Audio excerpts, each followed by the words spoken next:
magandang morning sa inyong lahat. Oras natin, partner, 8:32 in the morning.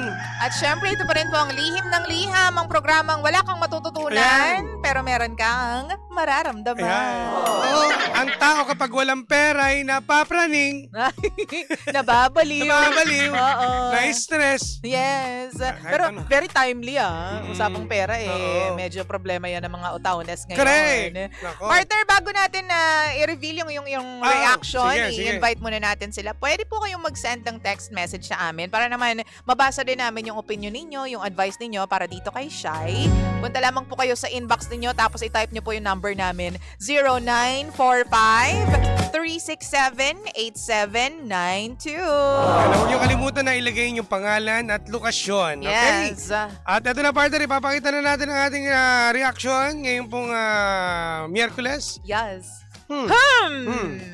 Yan ang reaction ni DJ Jem Nakakapagtaka. po ngayon. Ayun, makikita nyo rin po yan sa facebook.com/energyfm1067 and sa TikTok yan. EnergyFM1067. Yan ang reaksyon ni Jimbo. Ngunit bakit?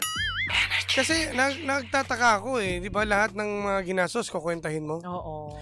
Natatakot ako since na, di ba, mag-asawa na sila. True. Paano kapag halimbawa, partner, ito na posible darating naman talaga na magkaanak na sila. Totoo. Mas maraming gastos, Ay, oo. di ba? Mas maraming kukwentahin. True. Ganun ba? Alam mo, pag ganyan mga bagay sa mga regarding sa pamilya, hindi mo dapat yung bilangin Kung ano yung nailabas mo, kung ano yung mga napasok mong pera. Pero partner, di ba minsan normal, well, sa totoong buhay, ideally talaga, huwag kayong magkwentahan. Pero ang Ayan. totoong nangyayari sa totoong buhay is, hindi talaga may iiwasan na mag-compute kayo ng mga Ayun. expenses ninyo. Ang diba? tawag naman doon, partner, is magbabudget ka talaga. Budgeting. Pero iba kasi yung style niya na mga naggastos na sabihin, eto ba nagastos natin, gantong ganito, eto pala, mahal naman. Diba? Iba yung, eto, nakalaan. Kumbaga, iba yung perang nakalaan Oo. sa pera na kinocompute mo pa yung mga nagastos mo na ilabas mo. Iba Oo, totoo yan. Diba? Bilang sa pamilya, lalo na ngayon, di ba kayo, maraming gastos darating yan. Oo. Pwede kayong magkwenta, meron na ito, nakaseparate na yung bayarin natin, Oo. ito para sa mga bata, sa pag-aaral nila, di ba ganun Pero ang tanong kasi niya, totoo nga kaya na magiging problema niya itong ugali Magiging. na ito sa tingin mo? Oo, tingin ko magiging. Ako, Magiging kung problema. iti-treat ako, partner, para sa akin, kung iti-treat mo siya as problema, as a negative na bagay sa pagsasama ninyo, then magiging problema siya. Pero kung titingnan mo siya, siguro, gusto lang mag-budget ng asawa ko, siguro mahigpit lang talaga siya sa pera. Siguro pinapangalagaan niya lang yung finances ng pamilya namin. Paano ka makakampante kung ganun nga yung naiisip niya? Ano ba yung mga basihan? Yun nga. Yun yung tanong, di O, ba? diba? Kasi una pa lang malaro bago pa lang silang kasal. Bago pa lang. So, sa ganitong sitwasyon, masasabi ko sa letter sender natin, ano muna, pag-aralan mo. Oo. Tingnan nyo. Kasi hindi ka po pwedeng mag-conclude kung isang bagay pa lang, isang event yun pa pa lang lang yan, tapos oo, naging ganyan yun pa pa lang lang, siya. Tandaan nyo, kailangan may pattern. Diba? Hindi ka pwedeng, ay, ano yan? Sama ng ugali yan. Judge ka agad. Oo, Dinajudge mo agad. Wag. Oo. Since na bagong kasal kayo, ano muna, tingnan mo muna. Oo. Tingnan mo. It's actually, feeling ko, dapat naramdaman mo na yan bago pa kayo ikasal. Magjowa pa lang kayo. I'm sa sure, pagdadate ninyo, no? diba? I'm sure may Pag-cute mga flags na. Red ba yan o green, di natin alam. Pero I'm sure, naramdaman mo na yan kung ano ba talagang kulay ng partner mo. Kasi kapag makwenta ang lalaki sa pera, Yan. problema ba yon? Ikaw, kapag makwenta yung babae sa pera, Well, pag sa babae naman yan, na maintindihan ko pa Pero kami mga lalaki na magko-compute kami, iba yung dating kasi. Ako, tiwala ako sa babae. Yan okay na? Okay. Pagdating sa mga kwentahan. Sasapalit kita, Jim. Pagdating sa kwentahan. Parang personal, budget. Oh. Kasi kayo nakakaalam. At kayo yung magaling humawak ng pera. Totoo yan. Ako naniniwala naman ako, partner. Hindi ko alam kung mag-o-oppose to sa sinabi mo or mag-a-agree to sa sinabi mo. Pero ako naman, ang nakikita ko dito is, mas okay nga na concern siya or nagtatrack siya ng expenses kesa sa hindi. kaysa sa bulagsak sa pera. Kasi mas magkakaproblema ka kapag gastos lang ng gastos, walang pakialam sa pera, yung asawa mo. Wala kayong pupuntahan yan, wala kayong magiging direksyon. Kung ano nga, yun nga, well, hindi naman tayo kaagad makakapagsalita regarding sa sitwasyon niya. Kasi nga isang beses pa lang nangyari. Doon tayo magbabase kung sa pangalawang beses na nangyari ulit na ganyan, diyan ka na magtaka.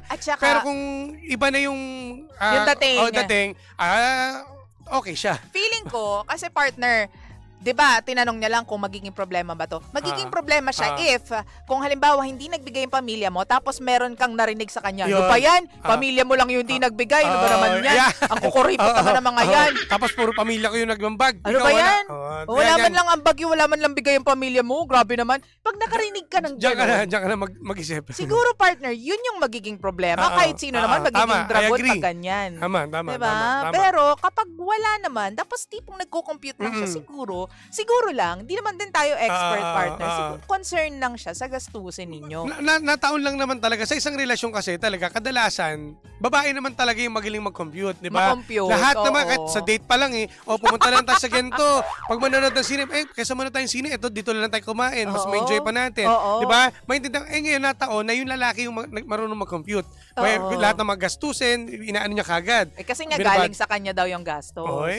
Tingnan natin. Wala namang masama doon dahil pera naman talaga niya. Pero kung isusumbat niya yan, dyan tayo mag-uusap. Yun ang problema. Yun ang problema. Kapag sinumbatan ka na ng partner mo. Correct. Diba? Mapakasal man yan, sa gastusin man yan. Naku, nanggigigil ako sa mga ganyan. Iba yung magsusumbatan. Uy, nakita mo ba yung nag-viral na video? Yung babae, yung umiiyak na siya, dala-dala yung anak niya. Tapos sabi, parang wala kang kwenta, wala kang trabaho Tingnan mo nga yung mukha mo. Nag-trend tong video na to. Tingnan mo yung desk natin, si Athena. Diba? Nandyan yung, nag-trend yung video na yan. Ang gigil talaga ako sa lalaki. Hindi ko nadaanan yun Hindi ko alam kung for the likes lang or for... Mas nanggigil ako dun sa babae. Mali! Bakit? Picture yata tayo nakita ko. Okay, sige. Teka lang, wait lang. Basa muna tayo ng mga comments sa ating account, facebook.com/energyfm1067. Ito, partner. Ayan, basahin natin yan. Unahin mo na yan, partner. Sabi ni Carlo, America, sabi, for me, sa sender, habang maaga pa, kailangan mo nang ayusin ang ugali ng asawa mo. Hanggang kaya mo gawin mo yung tama para sa kanya. Ikaw din lang din naman ang magsasuffer at the end of the day or of this day. Kapag hindi maagapan ang asawa mo, pwede naman din. Pwede rin mag-usap naman, di ba? Pwede rin mag-usap. Sabi naman dito, partner, sabi ni Ron V, sana po pinag-usapan na lang ninyo ay simpleng wedding na lang para hindi masyadong magastos. Reality na po yung ganyang usapan sa wedding day na nagkakapamukhaan po kung sino ang malaki ang sabit sa money dance. Lilipas din po yan since may money issue kayo, galingan nyo po yung pagmamanage ng pera ninyong mag-asawa para wala pong masabi yung asawa mo sa'yo. Totoo. Nakikita ko dahil baka mamaya pera ang pagmumulan ng pag-aaway ng inyong relasyon. Nako, ang sakit niyang problema na ganyan. Friend mo yata friend. Oo, sabi dito ni Aris, first of all, batiin na lang po muna natin ang happy wedding sa amin ng asawa ko na si Annalisa Season Cruz. Happy anniversary sa iyo, mahal ko. Well, anyway, ang masasabi ko lang po sa iyo, girl, ay ang kasal ay sagradong bagay para sa mga mag-asawa. Hindi yan negosyo. Uy, totoo. Tama ka dyan sa part na yan. Ang sabi po dito, para maging biglang nagkaroon ng solicitation ng asawa mo. Totoo. Diba? Pera-pera lang yan. Diba? Doon pala nakilala mo na no? Sablay yun, sabi sablay niya. naman talaga. Ito sabi naman ni Densyo. Sabi siya. Wala may nakikitang mali. Normal lang yon. Naging practical lang for the future nyo naman yun Diba? Kahit pa paano ako medyo ganyan din yung yung iba. pananaw ko. Pero ang sabi dito ni Carlo, Amica, may mga partner na ganyan talaga yung palaging nagkikwenta sa lahat ng gasto sa loob ng bahay. Kung practical ang pag-uusapan, may advantage naman talaga. Pero kung susumahin, hindi naman talaga dapat yon. Partners dapat kayo, need yung mag-give and take, diba? Walang bilangan. Walang bilangan dapat. Ano pa sabi dyan? Sabi ang haba ito, sabi ni Me. Love, sabi niya, totoo pala ang kasabihan na makilala mo yung isang tao pag pera na usapan. True. Pero parang mas okay kung ganyan. Lalaki kasi concerned siya sa future nyo. Dahil negosyante kasi Kasi yung partner, kasi, Oo. may partner mo, baka kaya ganun. Ang mindset. Eh, Shoutout oo. naman daw from Canada. Ano po, taga Canada. Ito, sabi pa dito, sabi ni Lay, ay girl, pag ganyan ang asawa mo, dapat magaling kang gumawa ng pera kasi kung hindi, kakawawain ka niyan in the Ay, future. magsusumbatan. Ayun na mali. Mali. Mali. Ay, nako. Eh, ikaw, partner, anong mabibigay mo sa kanya? Sa tingin ko, yun nga, sa tingin ko hindi naman siya problema sa ngayon. Mm-mm-mm. Pero kapag may sumbatan factor na, pag nararamdaman mo na parang minamaliit ka na, Mm-mm. siguro doon mo siya gawing i-treat as a problem. Ewan ko kung tama yun pero para sa akin, kung ako yung nasa ganyang posisyon, mararamdaman mo kasi yan, partner kung, teka lang, mukhang masama yung tabas ng dila nitong asawa ko Teka lang, parang mali yung gising mo ngayong araw na to Iba ganun timpla, Bakit no? may ganyan May ka? timpla, Ba't may no? ganyan tayong effect? 'Di ba? Basta ang pinakaayaw ko ay nagiging problema ang pera. Yun lang talaga. Kasi it will make or break your relationship 'Di ba? Para sa akin lang naman. Alam mo, para sa'yo? Mare, ito na Ito, makinig kayo mga panggano. Meron akong masasabi dito, no? Remember, true love doesn't look for wealth. It looks for someone who stays. In Tagalog, ang tunay na pagmamahal hindi naghahanap ng yaman, kundi ng taong mananatili. Yun lang kinaya ko Sorry. Ayos ba? Nakakayamot. Ilagay niyo yan Tandaan niyo Explain mo pa. sa Tagalog kasi ang tunay na pagmamahal hindi naman talaga hinahanap o naghahanap ng yaman. Yung medyo mabagal. Ang tunay na pagmamahal, hindi kasi nahanap yan sa yaman, kundi ito yung sa taong mananatili sa'yo ng habang buhay. You know, true love doesn't look for wealth. It looks like, for someone who stays. Ayos ba? Maging matalino tayo ngayon. Sige Salamat. Talino. Bukas ulit Bukas ulit. Araw-araw tayo. Ano nyo na, sana i-repost nyo yan. Ayusin yan. Pagtatrabahuhin mo pa gagawan pa ng reposting. Okay, kung gusto nyo, pwede natin lagyan. Pwede natin na i-post din yan sa Lim ng Diham na may mukha kami ni Lindsay. Ilagay nyo yan, Diba? Para masaya. Diba? Totoo naman Ano ulit yon? True love? Ang hirap Ulit-ulit. Ay, nako. Hindi. Naalala mo, partner, diba? Basahin mo. True love doesn't look for wealth. It looks for someone who stays. Together and forever. Yay! Akala ko together in the electric dream. Mali! Mali!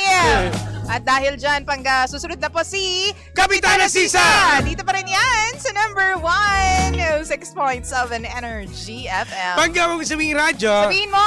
Energy! DJ Lindsay at DJ Jimbo. Energy sa umaga.